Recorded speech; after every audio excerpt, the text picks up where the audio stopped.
Welcome to 6 Feet in the Six. I'm your host, Jeff Barrett with Business Interiors. Thank you for joining us today.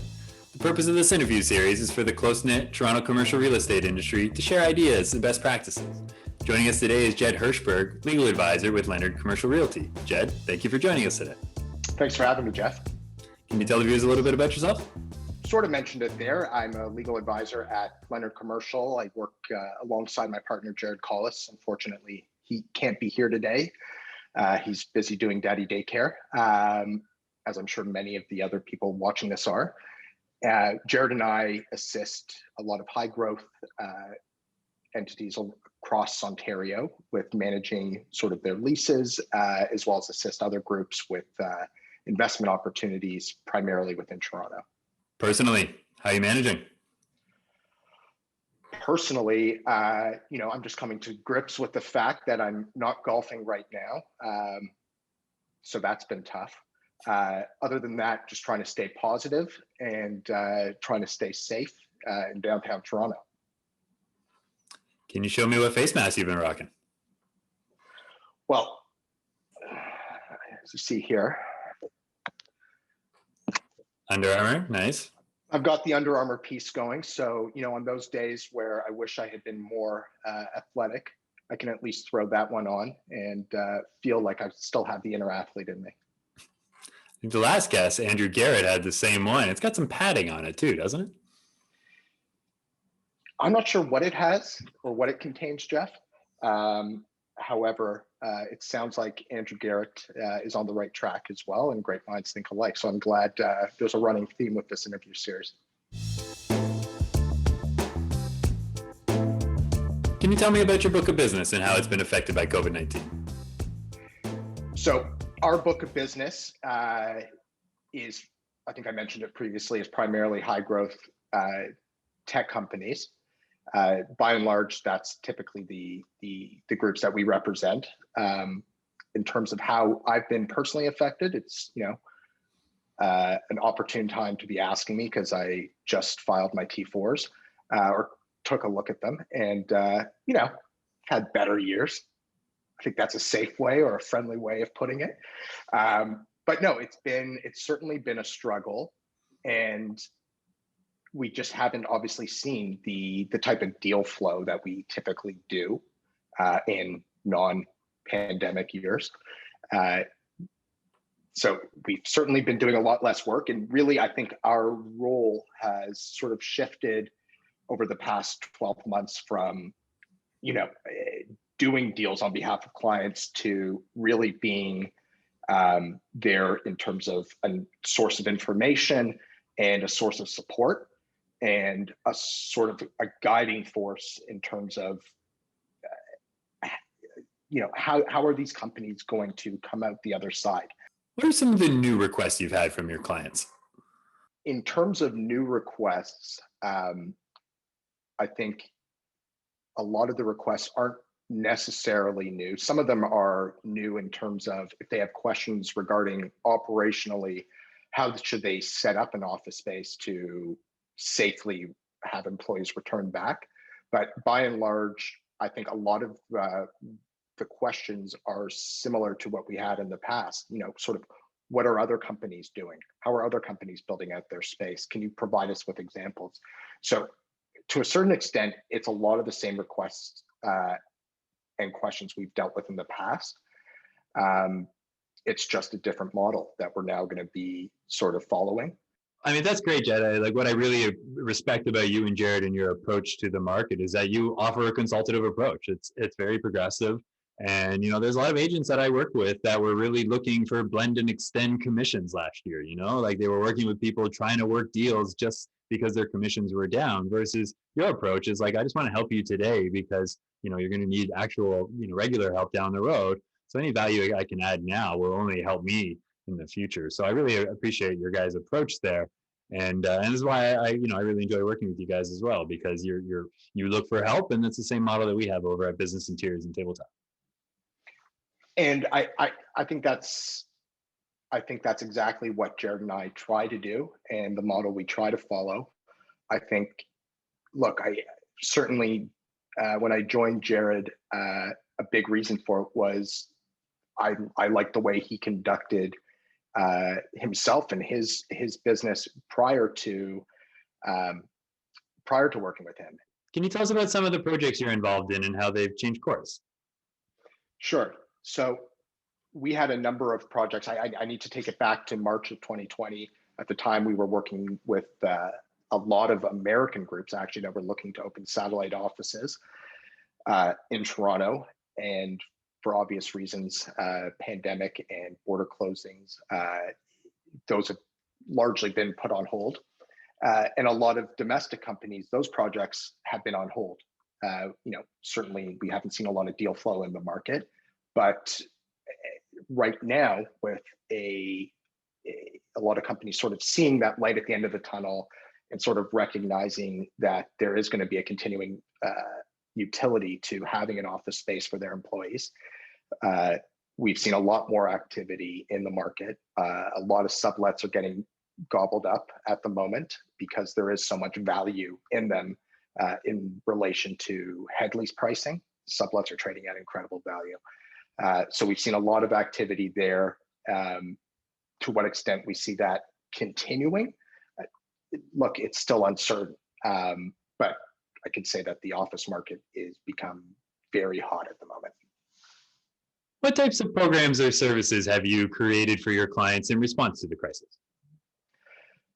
I mean, by and large, this ties into some of the comments, I've been making along the way in terms of our role has sort of shifted from deal maker to, providing sage advice or, acting as a guide through the pandemic for a lot of these companies. And I think a big part of what we've done ties into what you've been doing and offering the resources that Business Interiors and Tabletop have been, putting together during this pandemic. And I think it's been invaluable. The roundtable discussions with a whole host and range of experts that really can touch on a number of these concerns that companies have that really we're not in a position to be answering. I think a big part of this, I think anyone involved in real estate on our end doesn't like to relinquish control of a client in any way. But I think a big strength is being able to recognize where you don't have the capacity or the expertise to answer some of these questions. And I think the fact that you guys have brought in this whole range of experts to speak to our clients has been incredible. And you've actually provided us with a big resource with your space planning tool, the AI tool. The fact that a lot of these companies that, hey, maybe we are considering an office space, but it seems ludicrous to them at the time or at the moment to being investing in that process. So to have a complementary tool that they can take advantage of to show them what's possible in a given space and what they can achieve there without costing them a fortune right at the outset, it has been invaluable. And I think it's gotten a lot of groups interested in the process and has helped move discussions forward into actual planning for the post-pandemic workspaces that a lot of them are thinking about, but aren't necessarily taking proactive steps to create. Thanks, Jed. I really appreciate the plug, but it just goes back to my previous comment about you guys being progressive thinkers. A lot of what we're doing at Tabletop is we're just pooling resources, technology, and experts. And I think what a lot of companies don't realize is that a lot of this discovery work, this data collection, like the stuff that we need right now to plan for the future, it's been automated. There's some really amazing technology out there and services, and all we've done at Tabletop is consolidated those into one thoughtful package that is focused around risk mitigation, scenario planning, and data collection. And there's a lot of people that are trying to charge for that type of work right now, but again, like it's been automated. It'd be like charging you for a math problem on my calculator. It's not necessary. And so we can answer a lot of really quick questions around space and size of space and function of space with this technology. And that's why, we've partnered so well together, because you have the same mindset of helping our clients. Thanks, Jeff. And I agree. I think some of the products that you've been bringing forward and some of the relationships that you're able to that you've curated and are able to provide to us and to our clients has been invaluable. Certainly from a data sense, obviously we're in the midst of this big data revolution, right? Prop tech companies are being acquired by various brokerages, and it's really all with the aim to be sort of on the bleeding edge of what's coming in the future. And it's all about being able to provide the most accurate interpretation of what broad data sets to clients to help them make effective future decisions. So Jed, for the product review section, what we were doing was reviewing COVID products, plexiglass screens, temperature readers, and I'm just kind of over talking about those kind of things. Plus, we've run out of interesting things to talk about. So the product review section today is, I thought I'd look at something that's not a new product by any means, and it's not necessarily a product versus a philosophy, but we're going to look at Herman Miller's Living Office. Now, Herman Miller's Living Office came out about 7 years ago. It's an activity-based design philosophy that we use to help clients identify the activities taking place in their office to be able to ultimately recommend the settings to support those activities. What we've been able to do during the pandemic is repurpose this philosophy to be able to help clients make choices about their commercial real estate. So Herman Miller's Living Office has 10 activities, and every organization in the world is made up of some sort of mixture of these activities. The bottom 3 on the right are done alone, and the rest are done with 2 or more people. Now, some of these are pretty self-explanatory, but the idea is that we work with our clients and go through these activities in detail to help them understand what's actually happening in their office. We essentially give them a mirror to look into. And so it's great when you're trying to decide on the design and function of your space. But now, while you're trying to think about which activities are better suited for the home office or the actual office, or maybe a work from anywhere situation, we've been able to repurpose this research to help our clients collect that data and to make those decisions. And it's been interesting because it's still the original research and it's just being repurposed. And I see more activities kind of being added, as well as there's 10 settings that go along with this. And there's going to be a new setting now. It's called the home office, right? So what I wanted to show you is just get your thoughts on this, because I know we've used this with clients as well to help draw out some data. But this activity-based design approach seems to be the most appropriate way to get out of this and think through kind of those changes to our real estate. So I wanted to bring it up and strike that conversation. So what do you think about using that type of research to help collect data? I mean, first off, I think every client that you've sort of pitched the Living Office methodology, approach, system with in the past has loved it. I mean, it's been an easy sales tool, and it was always something that, at least on our end, it's always nice for someone else to make you look good by just putting them in touch with them. So I've loved it. I was already in love with the Living Office system, right? Maybe love's a little strong. I liked it a lot. However, I think you're exactly right. I think the fact that all these companies right now are asking these questions about what is the utility of my office right now? How am I going to be utilizing this thing moving forward? I think the Living Office system becomes, immensely important, and probably more important than it was previously. And I think it's going to be something that is going to have to be continually used, because I think, I know there was always the approach where you'd have some of the employees of the company become involved in terms of assessing really how much of a specific type of space do they need within their office. And I think as we come out of this pandemic, people are going to be constantly reassessing the utility and use of their office. You're right. It's an iterative process, and we use this to help collect data today to inform decisions today. But let's face it, the next 2 or 3 years are going to be a mess. You can't plan so rigidly. And so I love your optimism. It's, we have to keep in touch with these clients. The data we collect today, we should be collecting the same data set in the next quarter, right? It should be a constant process to judge how our people are performing, how our real estate is performing, and be able to identify those opportunities for improvement immediately. And those who have the most data will win that battle for sure.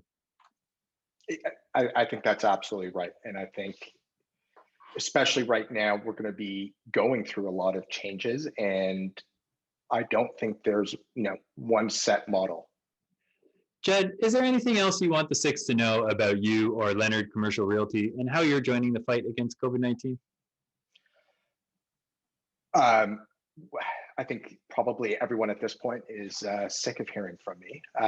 And I think I've given enough information about sort of our work philosophy and how we assist clients. And I'd invite anyone else in the industry to, connect with Jared and I.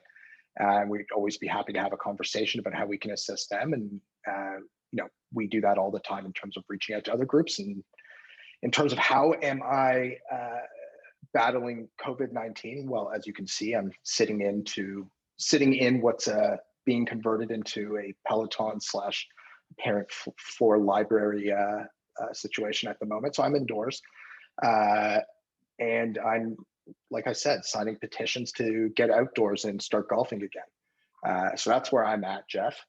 And I'd invite everyone else to sign every possible petition to get us out golfing again. Because really, at the end of the day, that's what's important, is golf.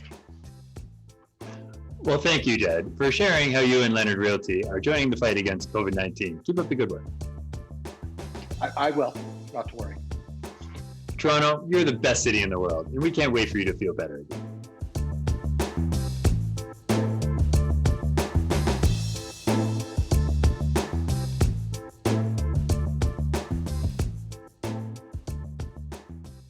Do you have a chair that doesn't swivel by chance? I'll stay still. All right.